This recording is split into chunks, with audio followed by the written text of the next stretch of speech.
बात करते हैं एनसीएफ 2005 के बाद 2023 की आवश्यकता क्यों पड़ी, एनसीएफ 2023 की क्यों आवश्यकता पड़ी।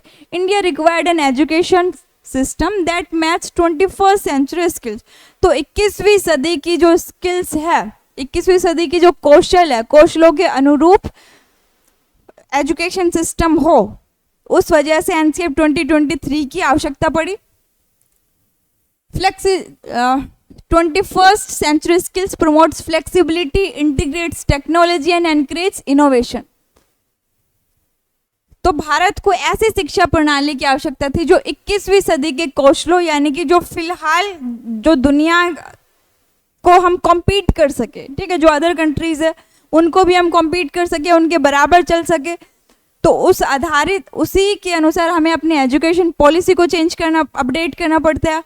अब एजुकेशन पॉलिसी अपडेट होती है तो फिर एनसीएफ में भी अपडेशन आता है। जो हमारी एनसीएफ 2023 है ये एनईपी 2020 पर आधारित है, ठीक है, ये एनईपी 2020 पर आधारित है, जो सदी के कौशलों के अनुरूप हो, लचीलापन प्रदान करे, तकनीकी को समाहित और नवाचार को बढ़ावा दे। नवाचार यानी कि इनोवेशन, यानी कि क्रिएटिविटी, नई नई खोज, ठीक है। अभी ये किस चीज पे बेस्ड है, बेस्ड ऑन एनईपी 2020। एनसीएफ 2023 का जो मूल दर्शन था वो क्या था, समग्र एवं दक्षता आधारित शिक्षा, समग्र एवं दक्षता आधारित शिक्षा।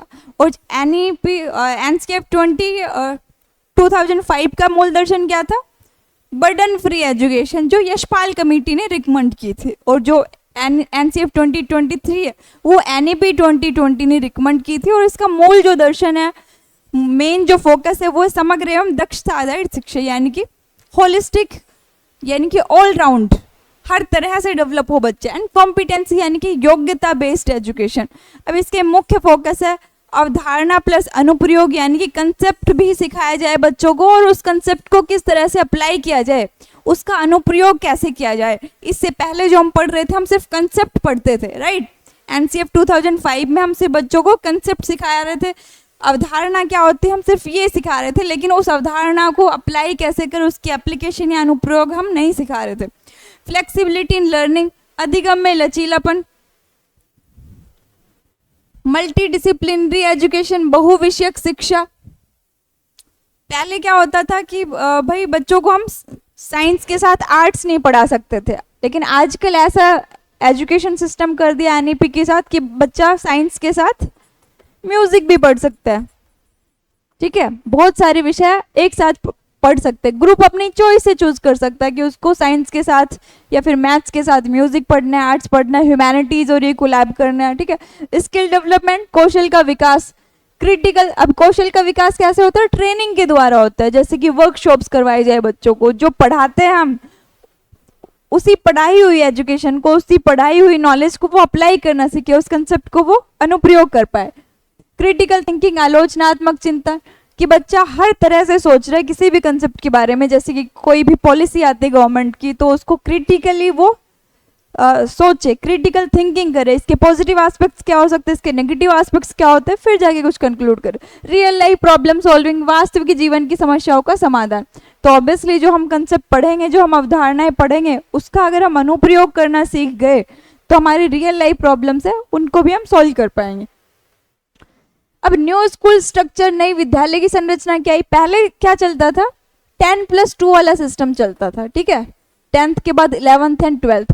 लेकिन एनईपी 2020 के अनुसार एनसीएफ 2023 में चेंजेस आए और उसमें नई संरचना क्या है, 5+3+3+4 वाला जो फॉर्मूला है ये अप्लाई किया जाता है। 5 का क्या मतलब हुआ, बच्चे को नर्सरी, एलकेजी, यूकेजी 3 साल पढ़ाया जाए, प्लस फर्स्ट एंड सेकंड, यानी कि सेकंड क्लास तक वो ये 5 साल पढ़ चुका होता है।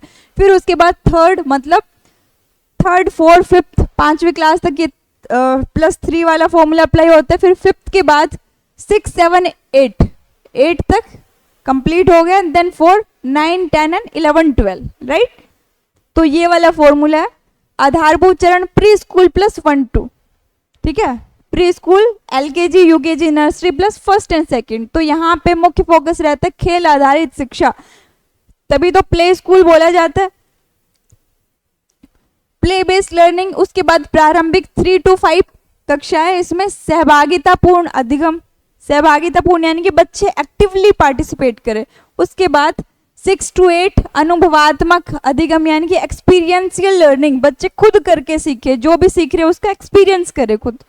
उसके बाद माध्यमिक शिक्षा 9 to 12 आलोचनात्मक चिंतन एवं लचीलापन, आलोचनात्मक यानी कि critical thinking and flexibility.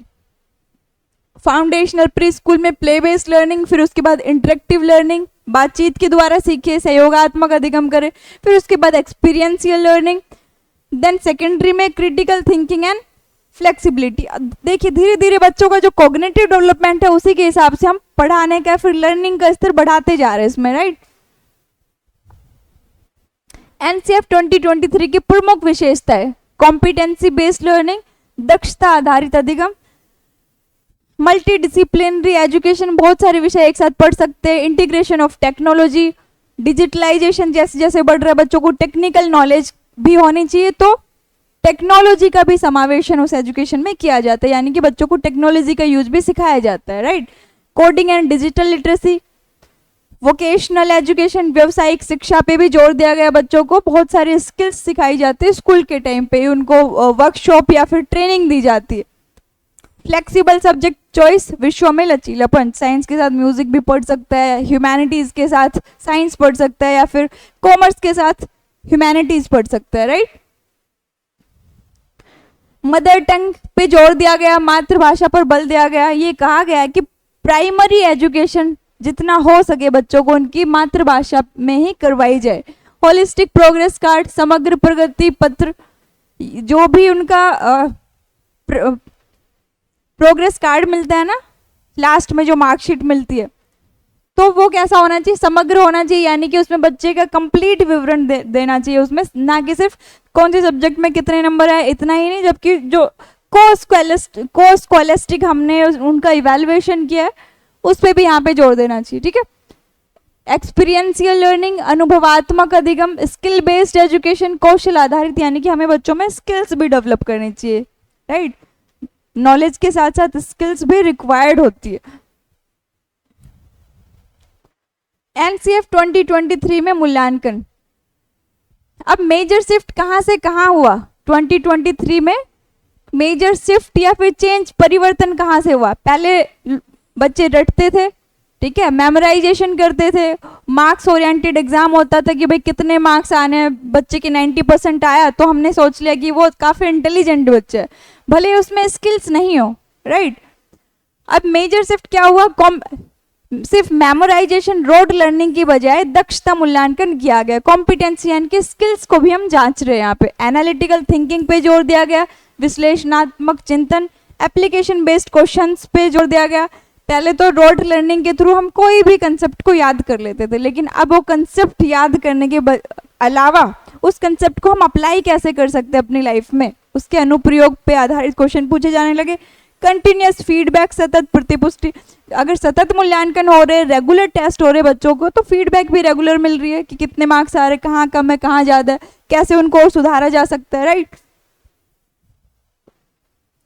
NCF 2005 versus NCF 2023, अब 2005 और 2023 में क्या मेजर चेंज था वो डिफरेंस हम यहाँ पे देख सकते हैं।